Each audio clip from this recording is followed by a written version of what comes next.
Olha, quem nunca ficou naquela de se perguntar: será que rola ou não rola? Pois é, decifrar se alguém tá afim da gente pode ser um verdadeiro quebra-cabeça.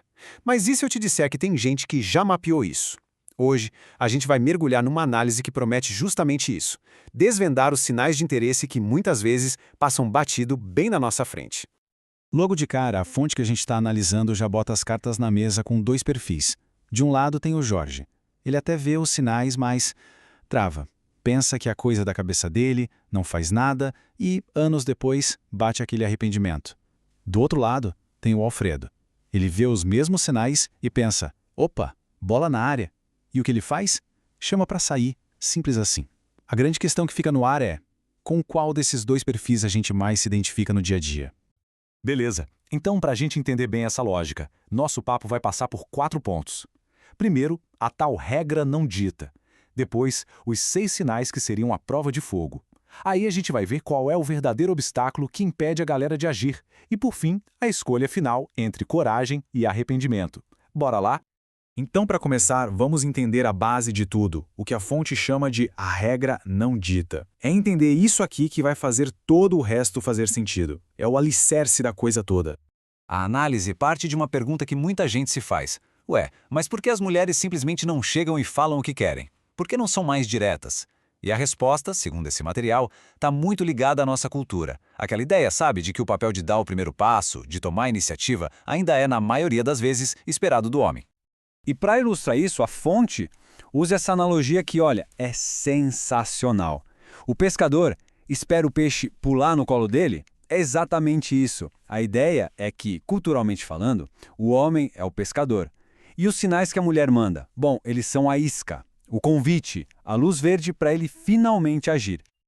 Ok, então com essa regra do jogo na cabeça, vamos para a parte prática. Quais são os sinais? A fonte lista 6 deles que seriam bem claros. Hora de abrir o olho e prestar atenção nos detalhes. E o primeiro de todos, talvez o mais famoso, o mais clássico, tá tudo no olhar. É por aí, segundo esta análise, que a conversa começa de verdade, mesmo sem palavras. E aqui, a fonte diz o seguinte: não importa muito se a menina é mais confiante e encara com um sorriso, ou se ela é mais tímida e desvia o olhar. O pulo do gato é a repetição. Ela olhou, foi vista, ela desviou e olhou de novo. É esse olhar de novo que conta. E se nesse meio tempo rolar aquela mexidinha no cabelo ou um ajuste na roupa, bom, aí o sinal fica ainda mais forte. Beleza, saindo do olhar, a gente vai para o segundo sinal, o toque. É sobre quebrar aquela barreira invisível do espaço pessoal. E segundo a fonte, isso acontece de maneiras bem sutis. A análise traz um exemplo que é um clássico. Aquela história de: nossa, que mão grande, deixa eu ver.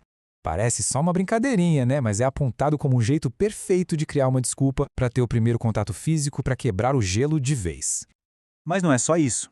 Sabe aqueles soquinhos de leve no braço, um puxãozinho na camisa para chamar a atenção, ou quando a pessoa se inclina na nossa direção para ouvir melhor, mesmo sem necessidade?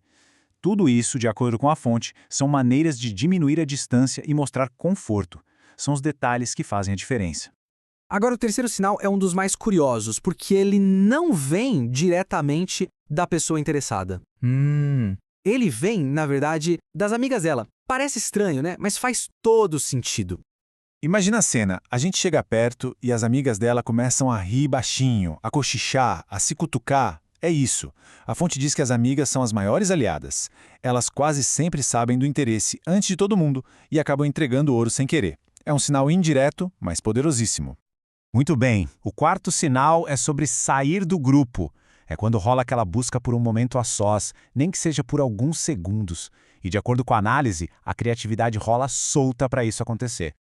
É a famosa desculpinha. Pedir ajuda com algo super fácil, chamar para pegar uma bebida junto, qualquer coisa que sirva de pretexto para tirar a pessoa do meio da galera e ter um momento de atenção exclusiva. A fonte avisa para a gente ficar de olho nessas coincidências que, na verdade, não são tão coincidências assim. Chegamos ao quinto sinal, e esse aqui a fonte descreve como uma jogada de mestre, uma estratégia mesmo. É um movimento pensado para garantir não só o contato de agora, mas também um futuro.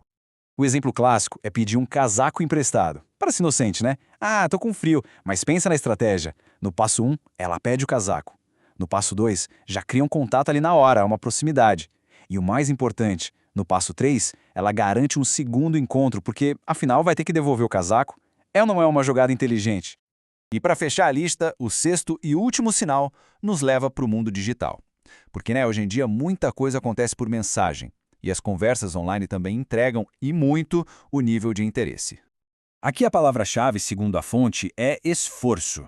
Existe um interesse claro quando a pessoa responde rápido, usa emojis, faz perguntas, puxa assunto, ou seja, ela investe na conversa.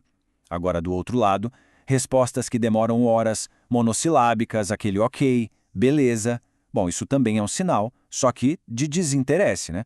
Certo? Então agora temos a lista com 6 sinais claros. Problema resolvido, certo? Bem, segundo a análise, não é tão simples. A fonte dá uma virada aqui e diz que o maior problema não é não saber ler os sinais.